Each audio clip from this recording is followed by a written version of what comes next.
Hello, and welcome to episode 4 of the Life and Finances Together podcast. I'm your host, Chelsea Stino, and I am here with our financial professionals, Roger David and Jake Reinbelt, getting the answers to some frequently asked financial questions. So let's jump right in with probably the most common question that you hear on a regular basis, the big one that everyone wants to know: when can I retire? And along with that, how do I avoid outliving my retirement money? Yeah, it's always going to be a big question with anybody that comes into the office. I mean, that's one of the biggest goals that people are trying to plan for, right? And succeed to achieving that retirement, that financial independence. One of the things that we always say, though, is you've got to do the math. So there's so many things that are out there today that show the general rule of thumb. And there's calculators that are out there that maybe on their 401k portal that they're looking at, or there might be some free calculators out there on the internet. Well, that doesn't do any kind of justice to proper planning for retirement. It just doesn't. You really have to sit down and do what we call doing the math. And there's a lot involved with that. And probably one of the biggest things in doing the math is putting together where you're spending your money. And it sounds kind of simple, but really it isn't when you have to start thinking about, well, how are those different costs or different expenses going to change over time? And what are the inflation rates for different types of expenses? I mean, medical costs have most definitely inflated at a much faster clip than our regular living expenses, especially in the last 20 to 30 years. So we sit down and do the math, and first and foremost, we're going to take a look at where are you spending your money? And when you think about it, when we get an idea of what that is, it really reflects where your value set is, right? It really tells us what's important to you. Some people say the vacation budget is going to be through the roof, right? We're going to travel. We're going to do all these different things. We want to have some fun. And there's others who are going to say, you know what? No, we're going to stay home, and I'm going to get my kayak, and I'm going to circle around the lake every single morning, and that's what I'm going to enjoy with maybe a cup of coffee while I'm kayaking around the lake. I don't know how you could do that, but hey, I mean, we're all willing to try that. And then when you're looking at putting together what this cash flow is going to look like, there's also the other things that you have to plan for. So what are the one-off situations? What are the major expenses? Where's that anniversary trip coming into play? Where's that family trip coming to play? Maybe down to Disney. I've already done Disney. I don't know if I'm going to do Disney anymore, but hey. But those are the things that you want to have conversations with. But again, it requires this process of what we call doing the math. Sitting down and getting an understanding of where you're spending your money, what's important to you, and then also establishing this timetable that relates to the different expenditures or the changes in your lifestyle as you get older, right? A lot of people are going to do more things when they're younger, right, compared to when they're older. Well, medical expenses are probably going to be higher when you're older than when you're younger. So there's all these different things when we sit down and prepare to do the ultimate projections. And we're looking at not just 1 or 2 or 3 or 5 years. We're looking at, a lot of times, 20 to 30 years out to make sure that we're taking into account everything. Well, probably not everything, but as much as we can kind of forecast and prepare for. What if there's a long-term care situation? We're going to talk about that in a little bit. What if there's a medical issue? So we want to take a look at these things, put these things into the plan, and run the projections. And what's even more important in doing that math is making sure that our assumptions are realistic. To sit down and say, well, I've got $1 million, I can make 10% on the money, and I'm all set, I'm going to have $100,000 a year. That used to be the model. That's what everybody used to talk about. But that's just not realistic. It's not going to happen. In most cases, the level of risk that you're going to be able to take when you're developing your plan and managing your plan is probably long-term. It may not keep pace with inflation. So we may start dipping into principal. And the other main thing that we look at in doing the math is what's your withdrawal rate? How much are you taking out? Is it excessive? Well, you can't just say, hey, I'm going to spend more money in my early years of retirement because I'm younger and I want to do more things. Well, if you overspend in those early years, you may not have enough to compensate for an unexpected health event or life event later on in your retirement years. So you kind of have to balance those things out. And that's where doing the math and looking at the retirement projections comes into play. One major thing that gets neglected: Nobody goes back and looks at the plan and makes sure that things are still going well. We're going back and we're looking at that financial plan. We're checking our work. We're looking at the math. Are we still on track?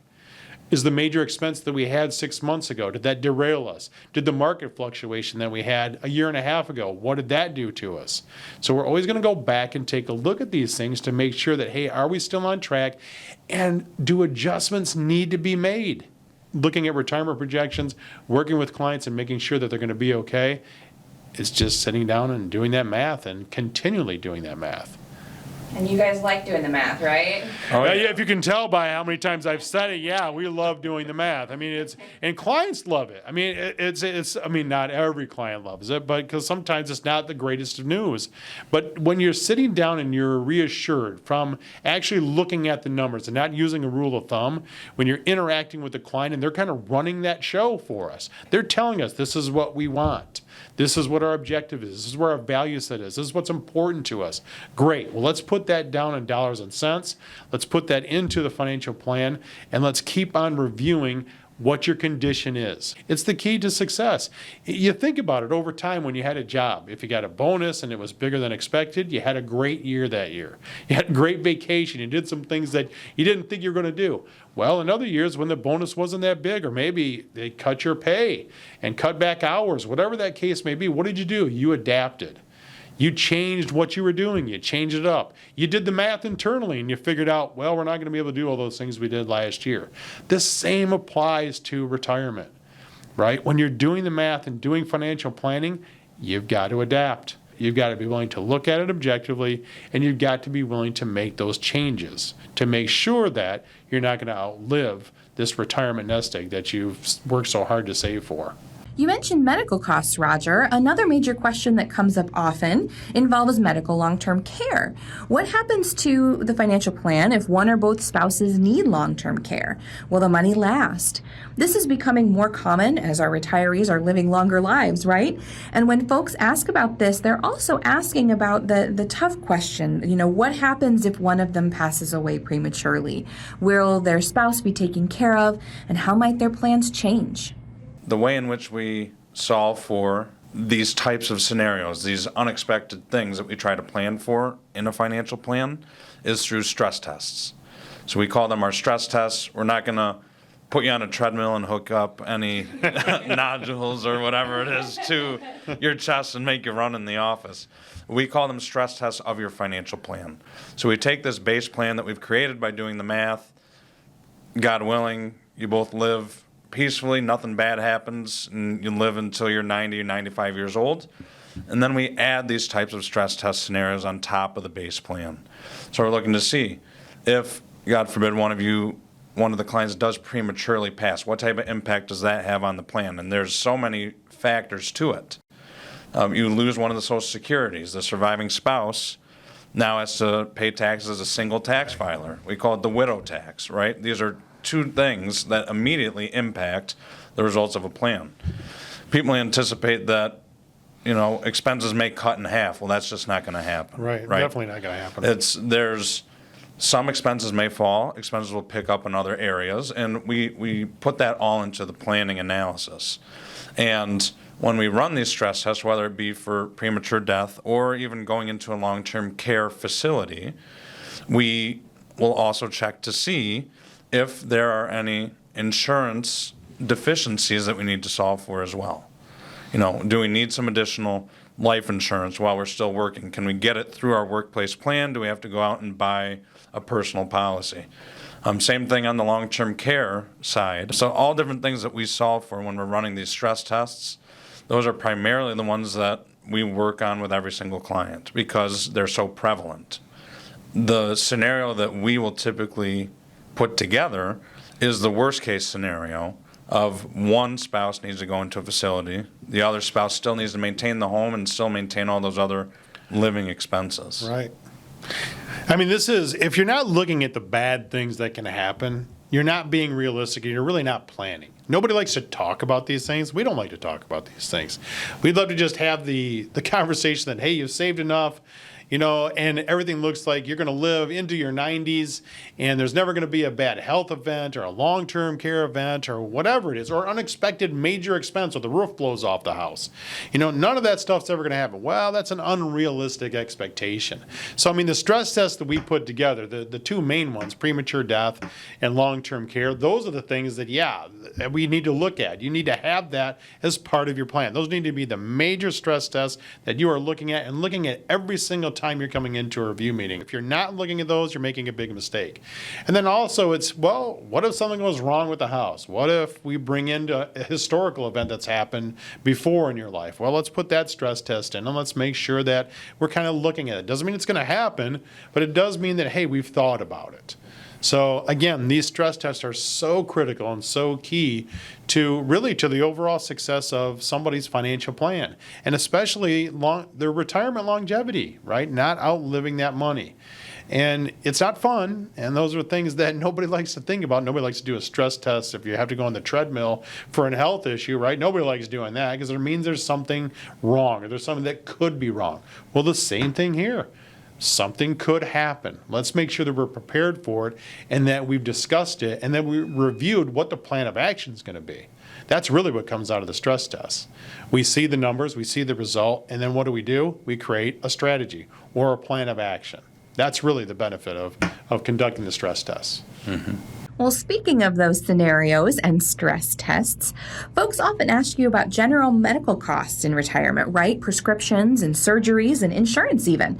They want to know how rising medical costs will impact their retirement. And you have a special name for this topic, don't you? Yeah, everybody remembers what we're talking about with medical, right? So the inflation rate's so much different than normal everyday lifestyle expenses. There's uncertainty with Medicare. Health insurance premiums have just risen like crazy. I remember when my twin daughters were born that we had our family coverage, right, for health insurance. I think it was right around $380 a month. And it was the greatest. Low deductible, hardly any co-pays. It was great. And that was 24 years ago. Well, fast forward to today, and the premium that we pay now for our health insurance for our families is right around $2,400 a month. So to kind of put your head in the sand and say those things are not going to happen, well, that's unrealistic. And what we affectionately call this situation that we help clients plan for is Medical Armageddon, right? What does it look like? What could be the condition of Medicare? What's the inflation rate on our medical costs and on our premiums and even our out-of-pocket costs?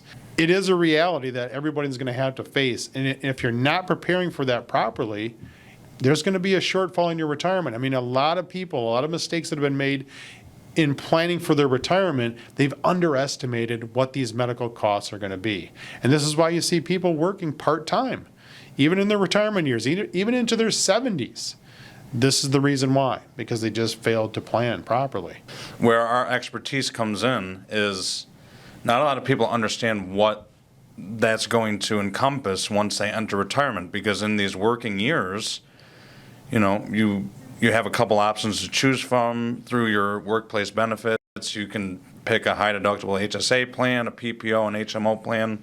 Right. There's a few things to choose from, and your employer's paying for a good chunk of that coverage, and it's pretty much plug and play. You don't really have to think about anything other than your out-of-pocket maximum, what your deductible is. And it's pretty simple while you're working, if you work for an employer that provides insurance. But as soon as you're done working, if you retire before age 65 and you're not eligible to enroll in Medicare yet, well, you've got to go out into the marketplace and get some coverage that needs to be adequate so it can cover whatever happens to you and or your family. And you're going to see how expensive that is.